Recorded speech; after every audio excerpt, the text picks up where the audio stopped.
So just get married twice like me, and you can redo the things you don't like the first time, and the second time perfect it.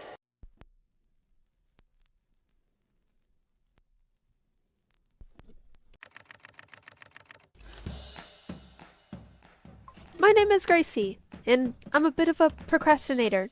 I got married at the end of 2024, and I still have not posted any of these videos. So welcome to Procrastination Wedding. I'm here to show you everything I would do to prep for my wedding, or things I did do to prep for my wedding. And I've been married twice.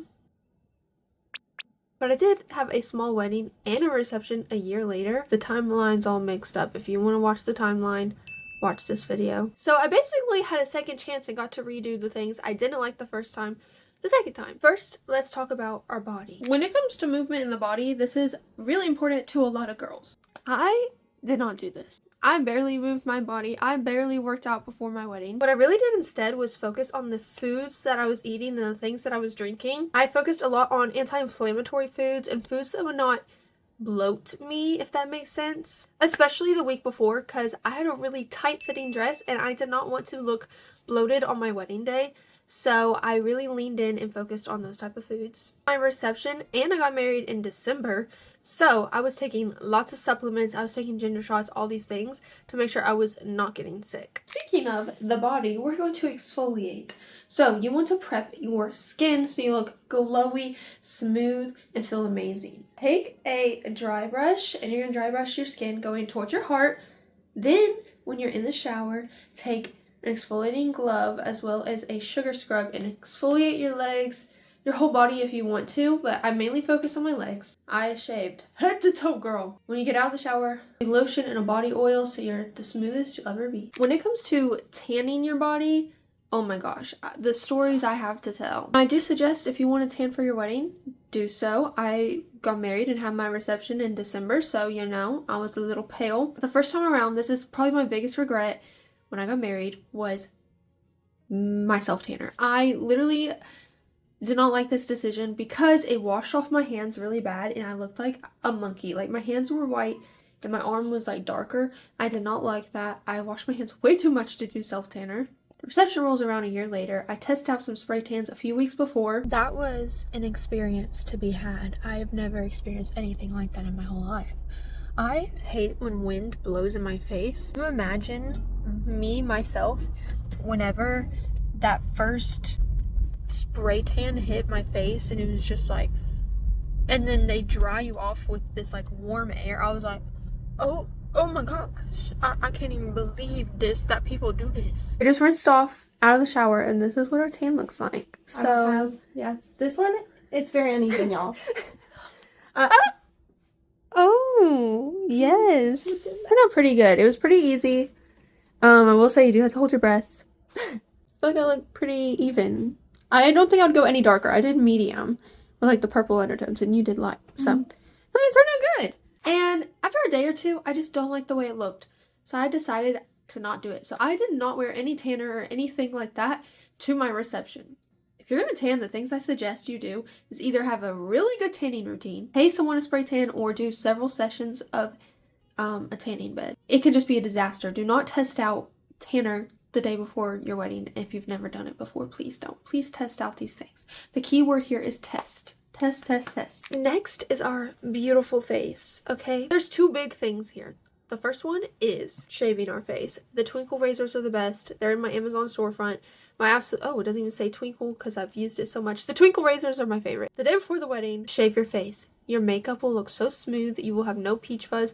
Your skincare will go on better, everything. Also, this is a little controversial, but I did do my own brows. I don't trust many people when it comes to my brows. Again, if you want to test out like waxing or something like that, do that. I was a little scared to do that, so I just did my own brows. Let's also talk about skincare. Skincare, keep super simple. If you're gonna try out a bunch of new stuff the day before, this is where a disaster can happen. You could have an allergic reaction, something like that. I did a very simple face mask. It was like yogurt, honey, and like turmeric or something. And me and my little sister did it. We put it all over our face and it was super fun. Doing a little face mask. This is really... I'm really feeling Danny today. I'm gonna put it on my eyebrows.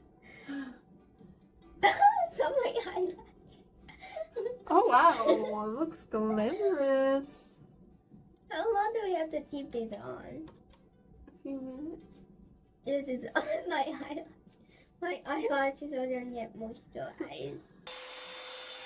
When it comes to your hair, let's not go crazy with your colors and stuff. Let's just touch it up. Book with your hairstylist. I say about 2 weeks or less before and touch up your roots. Get a fresh haircut, whatever it is. Something fun that my cousin did is after their wedding, she got her hair cut really short for their honeymoon. And I love this idea. I did hire a hairstylist for the day of my reception because I cannot do hair to save my life. This was a very good investment. I highly suggest it. I did not hire a makeup artist. I did do my own makeup. That is something I feel like I'm pretty good at. And that's one way you can save money, is things you feel like you're good at, you can do, like makeup, hair, nails, whatever it is. When it comes to your nails, of course we can do some press-ons. You can keep it simple, you can go extravagant, but it is your big day, so you can spoil yourself, get your nails done, get your toes done. These are 2 things I invested in personally, but when it came to things like my bridal showers, I did use press-ons to save a little bit of money, and then my wedding day and my reception day are the days that I got my nails done. I actually regret how long I did my nails the first time around. So the second time around, I did shorter nails and they were the almond shape. I loved them. They were my favorite. I know it's a little messy over here, but here is my wedding dress. Oh my gosh, I've not seen this in like 6 months. It's literally so beautiful. Oh my gosh. Take your wedding dress, your suit, take it to a dry cleaner and get it dry cleaned, get it wrinkle free, stain free, all of the things. This was a few years back. This is when I was engaged, and she said her biggest piece of advice when it comes to the wedding day was to try everything on. She said try your hair, makeup, jewelry, dress all on at the same time so that you can see if it actually goes together. The jewelry goes with the hair goes with the dress goes with the makeup. Make sure everything coincides and goes together. So I did this at the Airbnb last year. Before I left to actually get married, I tried everything on and made sure it went together.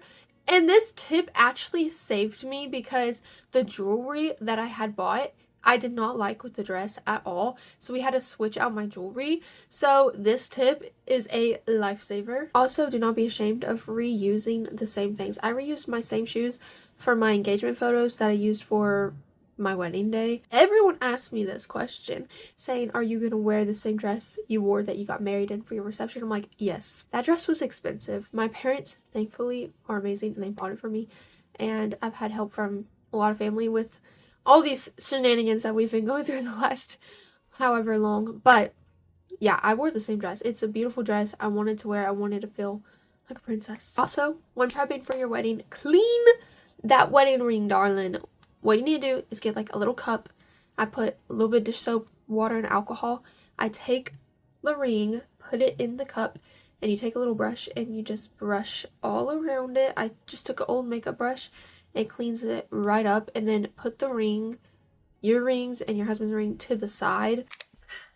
It's the day of the big day. And the last step that we have to prep is to pack our bags. The biggest tip I have for y'all is pack everything you're already using. We used a face razor, tweezers, scissors, all of our makeup, hair products. The things you've already used, pack those things. You cannot overpack on your big day. This is the time to overpack and to overthink. Pack all your beauty stuff that you need, all the skincare, all the hair, all the makeup, everything. This was the suitcase of beauty products that I brought to my wedding day. So no, you cannot overpack. So just get married twice like me, and you can redo the things you don't like the first time, and the second time, perfect it. This is everything that I did to prep for my wedding day. I hope you guys do take these things into consideration and that these are helpful. Don't stress it. Don't. Enjoy that day. Embrace it. Feel beautiful just the way you are. It can feel overwhelming to prep and do all these things, but I promise it will all work out. Whether you do something or you don't do something, it is your day with your husband, no one else's. I hope you guys did enjoy this video. If so, give it a big thumbs up, comment, do all the things that YouTube wants you to do. Make sure to follow my Instagram and also follow my TikTok where I live stream every single night. Love you guys. Bye!